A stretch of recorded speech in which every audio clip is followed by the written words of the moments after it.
Megan, welcome to the show. One of my favorite things is hearing how businesses get started because it's never the same for everyone. So before we dive in though, here let's have a little fun first. If you could go back and give 2015 Megan one piece of advice, what would it be? Oh man. Honestly, I think I'd just tell her everything was going to be okay. Mm, He and Megan was so driven and motivated and just in hyper growth mode. And she was really hustling against just everything in her life that she really felt like she was racing the clock. And I think if I could go back and talk to her, I'd just be like, it's going to be fine. You're going to make it. Like all the things that you stress and worry about are so inconsequential. That Megan was so focused on like money and career. So I think if anything, I'd just be like, hey, slow down, take a look around, enjoy the moment that you're in. She was so metric minded about her life. And I'm just not that person anymore. wow. Yeah. Big changes happen when you start a business for sure. For sure. The other thing is you're a Ravenclaw, right? Oh yeah. Yeah. So how has that played into how you built your business? I think I've always really respected and valued wit and Mm, intelligence above pretty much everything else. And I've always thought that if you're the smartest person in the room, you'll win. And if you can surround yourself with other intelligent people, you'll move faster. And I still think all of those things are true, but in business, I've come to appreciate that there are other values outside of intellect that are just as important. mm. It sounds egotistical, but it's really hard for me to find people who are as intelligent as I am that can match my intellect. But that doesn't mean that they can't stimulate and challenge me in other ways. And so I think while I'm definitely still a Ravenclaw, I've also learned to appreciate that the intellectual superiority is not the only important thing, and that there are actually quite a lot of other characteristics that are just as important, just as valuable, and without which you really can't thrive. And then it goes into diversity, having diversity on teams, Yeah, perspectives. quite a lot of Hufflepuffs at MKC. Yeah. Yeah. I think a lot of people look at successful business owners and assume they had it all planned out from the start. But from what I know about you, your journey was anything but linear. So take us all back. What was happening in your life when you decided to start MKC? Yeah, so it's been a journey of multiple iterations. So first it was met in Killion Consulting, and I was purely a consultant. And that role was really born from necessity. So I had my twins in January of 2018. And at that time, I was working as the director of business development at the Ericsson UDN project. And part of that role was being in California about once monthly. It was fully like be in the boardroom with a lot of big wigs type of job. Yeah. And my twins were 6 weeks premature. And during the time that I was pregnant, my mom had lung cancer that metastasized to her brain, and she had brain surgery.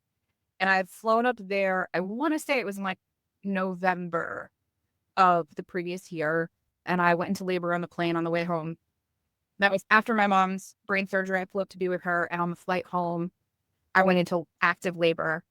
And miracle of miracles, there was an OB/GYN on my plane that helped me come out of labor and stayed with me and went to the hospital with me, and that my husband at the hospital and told him what had happened. And then I was grounded. I couldn't fly anymore. The company I was working for was amazing about it. They gave me a 3-month maternity leave. My twin were in the NICU, and that was really hard. Like, just, it was a lot. Anybody that's been a NICU mom knows how challenging it is to watch people hurt your babies pretty much every day. And then I was just about to come off my maternity leave when I got the call from my mom's best friend that she was dying, that like I needed to get on a plane and get up there. She said everybody else was scared to call me, but that she really felt that I needed to know that my mom was not going to make it much longer. And so I got on a plane. I went up with my family, and my mom passed away the day after I got up there. Oh, And I called my boss, and they gave me an extra week. I was supposed to go back. Like, that next Monday. And they gave me an extra week of like grievance leave. And when I went back, I was a mess for the first time ever in my entire career. And I truly mean up until that point in my career, I don't think I'd ever made a mistake. I had done everything right. I had never missed quota. I had never missed a deadline. I'd never even sent a bad email. Like all those small little mistakes that add up in your career that they're not really big deals. They all happened to me all at once. Like before that, I never called a current client on accident. And all of a sudden, like I was working on a big website project and I was behind and I just kept making stupid mistakes. Like I deleted a backup. I sent a really crappy email to a partner. And I just, like, I was a mess and I wasn't doing a good job and I was emotionally distraught. And I had this moment when I was in one of my layover airports. I want to say it was Houston. And I was pumping in a back room because the maternity room was closed up for whatever reason. I can't, what am I doing with my life? Is this really what I want to be doing? Is this really what I care about? At the time, my husband was still in college and we had a nanny. And I was like, do I want a nanny to raise my kids? Because I'm not there for a quarter of their lives because I was spending 1 week a month out in Cali. And when I got home, I actually was due for my quarterly review meeting with my boss. And he asked how I thought I was doing. And I was like, shit, I think I'm doing shit. And he was like, transparently, I agreed. What? Like, you're not you. No, I'm not me. And he was incredibly compassionate. He gave me 3 months of severance, which at the time I was making like $250 a year. So it was a substantial severance agreement. And he paid me out my full comp and bonus structure previous quarter, despite the fact that I definitely did not deserve it. He gave me a good recommendation and was like, take some time. And I fully intended to do that. But I can't not work. So I started consulting. And at first, it was just like a little bit here and there.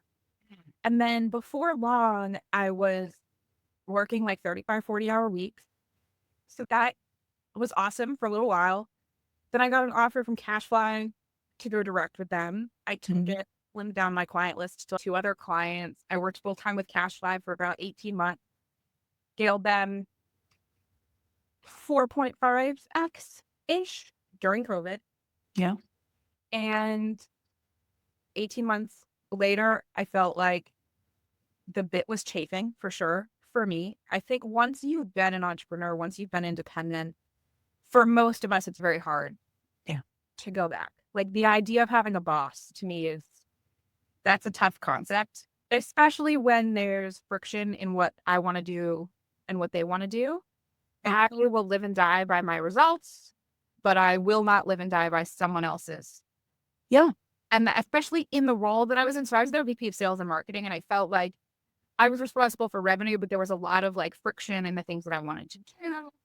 And just a lot of like nitpicking. I wouldn't call it micromanagement, just a lot of nitpicking of why don't you do this? Why don't you do that? And I was like, why don't you do that? If that wish for you to work, I'm going to continue to do the thing I've been doing that got us from like 2.5 to 15. Suck it. Basically, which was not appropriate. Yeah. I'm sure they didn't enjoy that.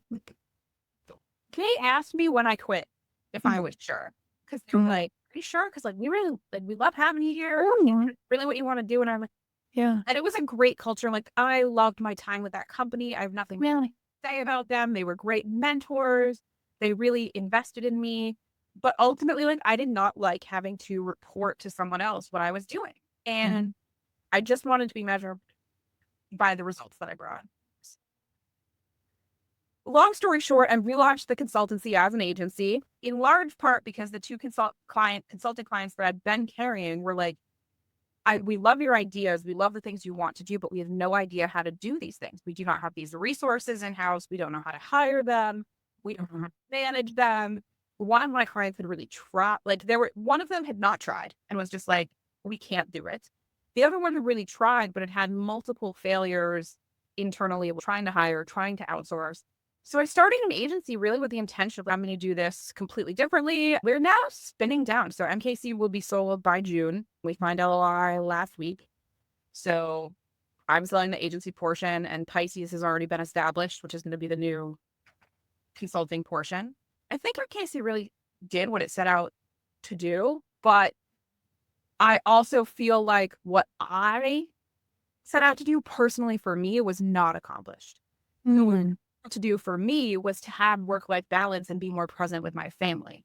yeah. That's why I started consulting. Still wanted to make impact. I still wanted to deliver results, but like I wanted to be able to sign off. Mm, And I know that that as a CEO, you do not sign off. that's true. Fun to do. Consultant you can. And so that's the next phase. MKC is essentially splitting. The agency portion is going one way and the consultancy is going another way. And so this next phase is really, I have done what I wanted to do for other people. And Mm. now I want to do what I promised myself I was going to do for me. Yeah, and that's an important thing for business owners to always check in. And I love your self-reflection of going through the story and really knowing why you started. And then it grew, and then you looked up again and said, wait, this isn't what I wanted to begin with. I achieved Growth is the goal, right? And what does growth mean too? Because in business, a lot of times we talk about growth and that innately implies revenue growth, business growth, scaling. yeah, But what I realized is that I care more about professional growth, my growth as a person. right. And I felt like with the agency, I could cornered myself into I wasn't leveling up. I wasn't growing as a leader because I was so busy in the business and taking care of, I became like a therapist mom. And that's great.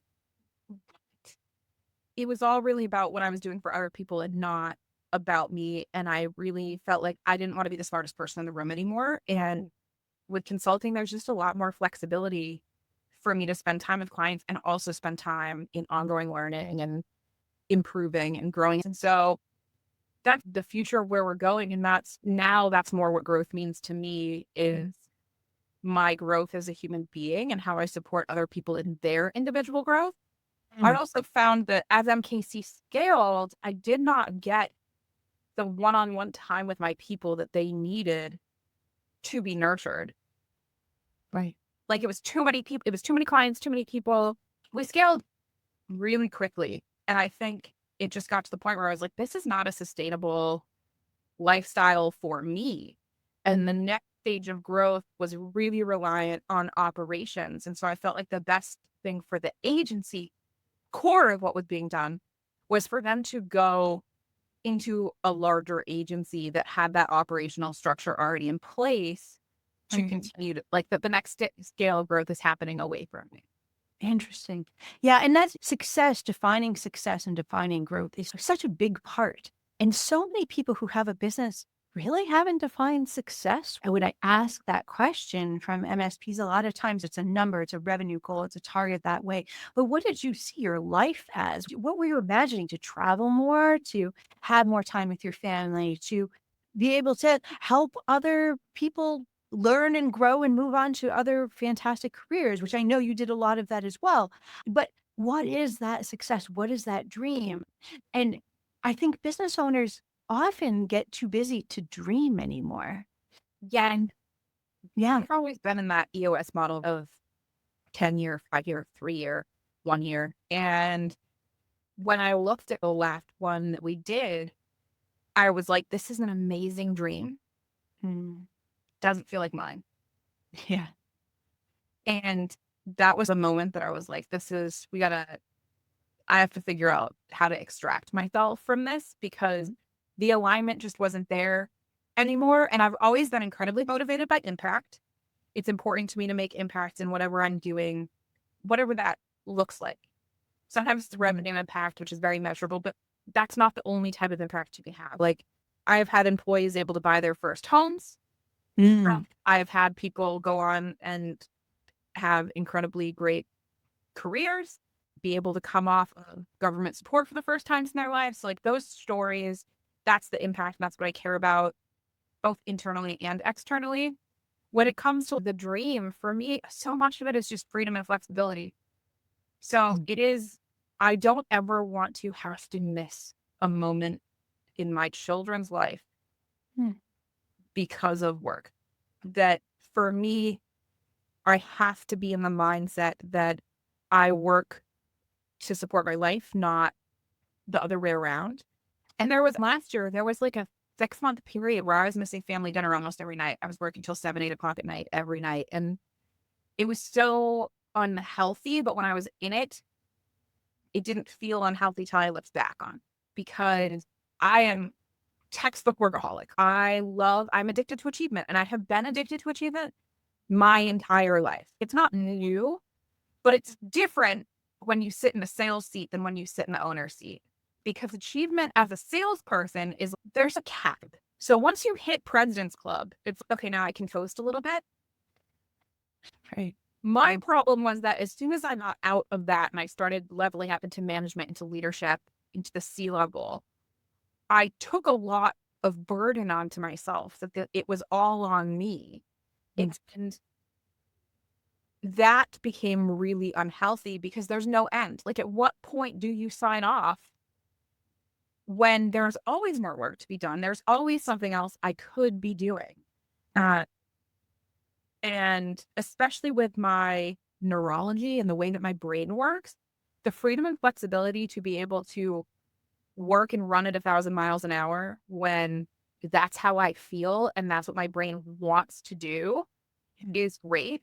But I cannot corner myself back into having to run at that speed all the time, which is what I'd done with the agency. With the agency, I built while I was in a pace where I could just run.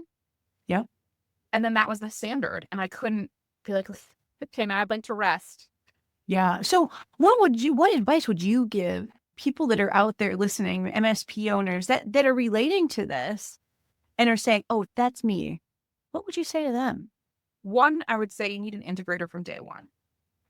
If you can't afford an integrator from the first day of your business, you've created a bad business model, and rethink it. Do Mm. not put yourself alone at the top. If you can't have somebody full time, look at fractional, whatever, but you cannot be alone at the top. It's the fastest pathway to burnout. Right. The other thing is that I would, for MSPs, rethink the business model. There are a lot of ways to make money that are not as heavily reliant on human resources, that will scale faster and less stressfully and with less friction than your service-based business. You can add product lines into the service-based business that allow you to upsell and capture more revenue than just being an MSP. It's also a value add to your client base. I think when MSP sort of began, we moved away from the VAR model. Yeah. But I actually think reinserting the value added reseller model into your MSP and then adding like a BPO side or like an automation piece, there's a lot of opportunity there for you to build aspects of your business that are less reliant on you. And I think a lot of times business owners that are so into the day to day and MSPs have so much going on that it's so easy to just be looking down at the next thing. You need to look up, because just because somebody hasn't done it before or it's not offered this way doesn't mean it's not a great idea, because this industry is constantly changing. So look up and look around you at the new opportunities and the changing environment that's out there, that there'll be a need for something that's not being offered right now. That's also a lot of where differentiation comes from. And I think that comes up in our space all the time. Like, it's one of the top conversations I have is like, how do we differentiate? And I'm like, if what you do with your time is you spend most of it at MSP channel conferences, talking only to your peers, you're not by nature not going to differentiate. When you follow a system, a roadmap that's just like the MSP roadmap, this is what an MSP means, and this is, I'm on this track, and this is what I'm going to do, and I'm only going to really network with and learn from my peers, you're not differentiating, you're not innovating, you're just matching the status quo of what everyone else is doing. And there is a time and place for learning from your peers, 100%, but you need to get in the community of your buyer learn about their needs, Mhm. what they are struggling with, the challenges that they're facing, the goals that they've set for themselves, and how you fit that ecosystem. It doesn't really matter where you sit in the ecosystem of your competitors, ultimately. That's actually not who your relationship with. Your relationship is with your buyers, your clients, your prospects. That's who you need to be in the ecosystem and understand where you sit in the market and Right. how do you relate to the other things that they're buying. And then the other side is even just stepping out of the MSP community into some of the similar communities like big cybersecurity, big Mhm. infrastructure. Go to the AWS conference, go to Faster. You will learn so much from these other businesses that are different. I sometimes feel like there's almost an electric fence around the MSP community Right. where it's like, thought it was tied together, but when are we actually innovating and learning from people who are outside of this little like echo chamber? Yeah. Because I think we talk a lot about like best in class cybersecurity, best in class compliance, best in class IT, and hygiene, and all of these things. That's do your buyers even ever think about Right. those Right. things? And Yeah. they really no, they're not thinking about those things. Their conference is talking about the innovation in their industry and what that looks like, and they're using completely different language. And how do you learn that language if you aren't talking to them? And knowing what they're going through, I worked previous to this life, worked at a university, and we had an MSP, and we ended up getting rid of them, looking for a new MSP. And as MSPs were coming in to talk to us, they were talking about cybersecurity. I didn't understand how it affected my life. It seemed like that was something we needed.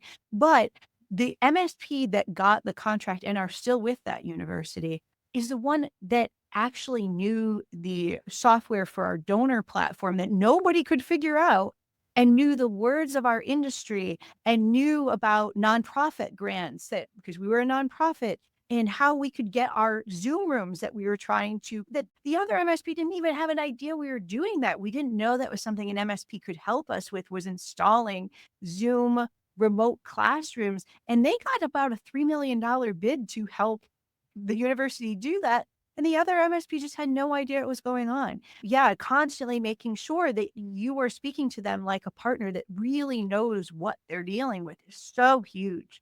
I tell MSPs a lot that if they're trying to go after the NPO space, Mm, they should have a grant writer on staff or on retainer. yeah. Know how to write grants because more like you could probably pay for yourself Yes. if you know how that works, or if you can increase the productivity of the donor management, like it's a no-brainer to go with you if you can speak to the challenges of the industry. And NPOs are actually not as complicated as we make them out to be. I think every Mm. industry is not that complicated if you actually spend a little time with it and learn levers that matter. I have a special section. So, entrepreneur lightning round. What's one ridiculous business idea you had before MKC? A ridiculous one? Yeah. Oh, let's see. I don't know if it's really ridiculous. I think most of my business ideas tend to be pretty actionable, but I have had a dream for a really long time that I really want to open a bookstore, like a bookstore cafe with like coffee and wine in the evenings and game nights and just that the community based like bookstore slash lending library where you can come in and read a like you don't have to buy the book. You can come in and sit and read. You can come Mm. in and sit and play board game. That's been on my like dream list for a very long time, but I don't have the experience in brick and mortar. Yeah. I That love that idea, though. is So cute. they do it. I've had a lot of ideas for brick and mortar businesses that I just have not done because of my lack of experience. Yeah. It's a very different book balancing, a lot more overhead expense, Mhm. which means a longer time to the black, which every business I've ever launched has been black month one. And that's important to me. I had a bit of a wild idea after I launched Casey that was that I wanted to teach other short-term rental owners how to automate short-term rental away from them. You Oh, can pretty much automate with automation and AI, you can pretty much fire your project management company or right. property management company. I launched Common Cloud. Like, I guess that was a ridiculous business idea, but I did it. That was at the same time as MKC. I started Coven Cloud the same week. Wow. And that Okay, was a great. social media platform for pagans and spiritualists, like non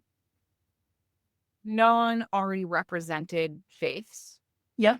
was the idea. There are social media platforms for Christians, there are social media platforms for Muslims, for Jews, just that I didn't feel like polytheistic or atheistic people were being represented. Yeah. So I started my own social media platform. Molly and I built it in our free time. Oh, that's Powered by right. Monster, and there's actually videos floating around on the internet of us building Coven Cloud Live, and it turned profit. That's great. That's great. What's one thing people assume about being a business owner that's totally wrong? Oh, that you have more control of your time. Yeah. That's the lesson today. If that was the lesson today. That you work less and make more money. Yeah. I made way more money as a VP of sales than I make as a business owner. Yeah. You have 4 kids. Who's the best negotiator? It depends on the topic, but Hayden is probably the best. He could be a lawyer negotiator. He is just he remembers everything too. So he's really good at leverage and manipulation. But if it's with me, Oliver, 100%. Oliver is definitely the most, he is my little mini me. He's so like me. If he sets a goal, he's going to get it. Great. Great. So every business has that one turning point. And we're going to go back to MKC in those earlier days. And it's that moment when things started to feel real. When did that happen to you? I think we were like 3 months in, Mm. and I had hired my director of marketing. I had a full agency team, and I opened up Stripe, and Stripe's got that little dashboard that says what your MRR is. And our MRR was like $32,000 a month. And that was like month 3. And I was just like, Yeah. and I think that was the moment that I was just like, oh my God, I did this. I'm committed to it. That moment of just being like, everybody's under contract.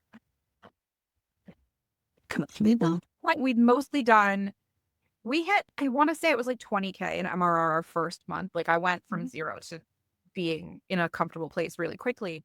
But about half the clients were consulting clients. And then we were still doing a tremendous amount of project work. We hadn't really productized anything yet.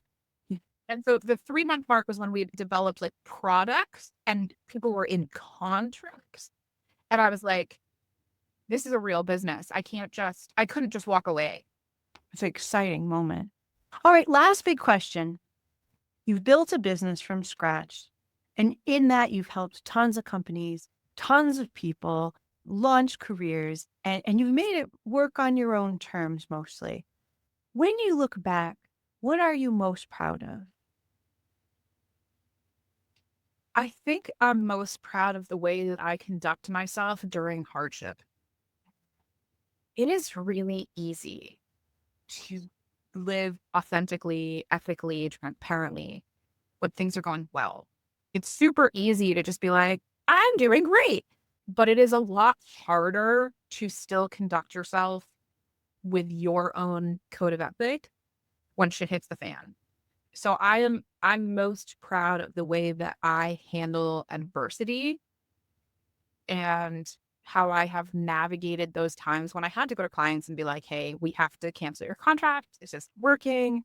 And then I have always let people out when they were unhappy. I've always done my best to fix things. And when I couldn't, just been transparent. Like my clients know that things are going to go wrong before they go wrong. And I think that for me, that's what I'm proud of. And my people too. So like we've had 2 really rough spots in the age of, one was, I want to say 2020, 2021, somewhere in there. And it was 2022. Time is wibbly wobbly. But it was that first really big economic downturn, the US based. Yeah. And our 2 key clients were both billing like 10K a month. Okay. and they both lost their key clients. Oh, So they both came to us and like, hey, you need to not renew. And their renewals were coming up like at the same time. And I went into my very first L10 after those conversations and I told the whole team. And I don't know very many other owners that would let everyone know that they might lose their job so they could go start looking. yeah. And I had to shortly thereafter go one by one and let some people go. But I got every single person on my team that I had to let go a better job. That's They were amazing. making more than what I paid them. And so like that, I'm proud of those moments. And then the second time, more recent, at the end of 2024, we had like my integrator quit at the same time as one of our SDRs. And I had to like scramble and figure a lot of things out. We had to sunset our SDR as a service product. And I just told everybody what was going on, like on both sides. And I let all the SDRs know that they were probably going to have to find new jobs. And similarly, like I didn't let anybody go without finding them something else. They didn't let anybody go without severance. And I didn't have to, and I, both sides of it, we equally let clients out of contracts. We're like, what do you want? When they're here. Right. And that was that, those are the things I'm proud of. It's easy when the getting's good, but I think there are a handful of businesses that are very recession proof, very foolproof, if you will. For example, like dumpster rental. But service-based businesses are not. They are not recession proof. They are not foolproof. It is really easy to break businesses that are service-based, especially if you have low profit margin. Yeah. And shit's going to hit the fan. So I think that how we measure ourselves as people has to be on how we handle when things go wrong. Mm. It's one of my big, like one of my questions whenever I'm talking to a partner is not, or a potential partner is, it's not, how do you handle things proactively to make sure nothing goes wrong? It's what do you do when it does? And that I learned that actually while I was with Cashfly, it was one of the things that Matt Levine, the CTO over there, said a lot, the founder and CTO. And he was like, you can't measure people by success. You have to measure them by failure. Mm. And in particular, that relates to, they were a content delivery network. So he was talking about, you can't say that there will never be downtime. You can tell people what happens when there is. How do you handle it? What is the response plan? How do you get things back up? How do you conduct yourself with dignity when everything's on fire? Right. And I've carried that with me. And I think that is really what defines us as business owners is like, when everything is on fire, what do you do? Yeah. How do you continue to support your people on both sides? Like, how do you support your clients? How do you support your internal resources? And what do you really hold yourself to? What do you hold yourself accountable to, even when shit sucks? Because sometimes it's going to suck. And I think you've done a fantastic job of taking, you've had this amazing business journey and you've had the highest highs and the lowest lows during that time. And you kept reinventing. There never was a moment that you just thought, oh, you know what? I'm going to go back and do this, or I'm going to go back and do this. You just reinvented. And Where we thought it. yeah, of course. We're going to go through all of those thoughts. Of course, we worked all hard to get a job. Putting all options out there.